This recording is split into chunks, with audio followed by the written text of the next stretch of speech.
Meanwhile, speculation is mounting about prospects of fresh engagement between US President Donald Trump and North Korea's Kim Jong-un. And for more on such prospects, our Oh Soo-young sat down with a former US envoy to the six-party nuclear talks. Do take a listen.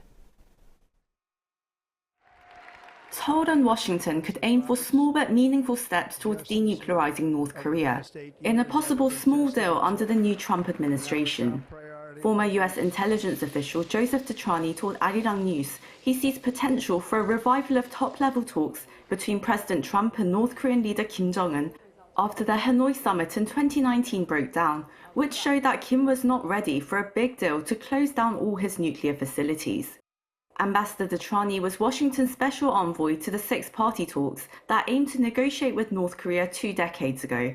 In regards to what sort of a process could be used to better engage with North Korea, well, I think we learned from Hanoi that the Libya model, where we expect North Korea to put everything on the table, is unrealistic. It's not going to happen. And I think we knew this from the six-party talks with North Korea going back to 2005 with the joint statement. It's actions for actions.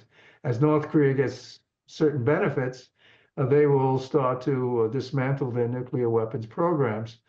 Despite Kim Jong-un's reported disappointment and anger over the failed talks, Detrani said the potential lifting of economic sanctions for smaller concessions could draw him back to negotiations. This hasn't been put on the table before, but ideally stop the production of fissile material for nuclear weapons. I mean, these are all moves in the right direction. Now, is North Korea going to give up their arsenal of nuclear weapons? No. And Kim Jong-un has made that very clear. But our goal should be, and I think will be, the complete verifiable dismantlement of all nuclear weapons and nuclear weapons facilities.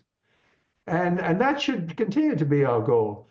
Detrani stressed the importance of reaching even small deals to freeze North Korea's nuclear and ballistic missile development, especially as the regime last year forged a comprehensive strategic partnership with Russia, which includes mutual defense in times of war, and experts fear a potential transfer of key missile and nuclear technologies.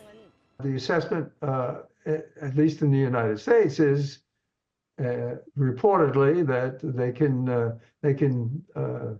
miniaturize their nuclear warheads, and they could make them to these short-range, intermediate-range, long-range ballistic missiles. What they could be getting from Russia is more work on their hypersonics, because the hypersonic, that's why they're working on that, is capable of defeating, in theory, missile defense systems, which is very important, but also merging them, where they have multiple reentry vehicles, where they have multiple reentry, if you will, nuclear warheads, where you can have one missile, an ICBM, like the Hwasong 19, carrying 5 to 6 nuclear warheads that could be independently maneuvered to strike different targets. While the South Korean president's suspension from office has hindered top-level diplomacy with Washington, Detrani says the bilateral alliance will likely remain robust due to such challenges, among other security issues in the Indo-Pacific region, particularly as Washington continues to counter China's growing influence. The ambassador added it is highly unlikely the US would formally recognize North Korea as a nuclear state, as that could potentially trigger distrust among US allies and an arms race in the region. Oh Soo-young, Arirang News.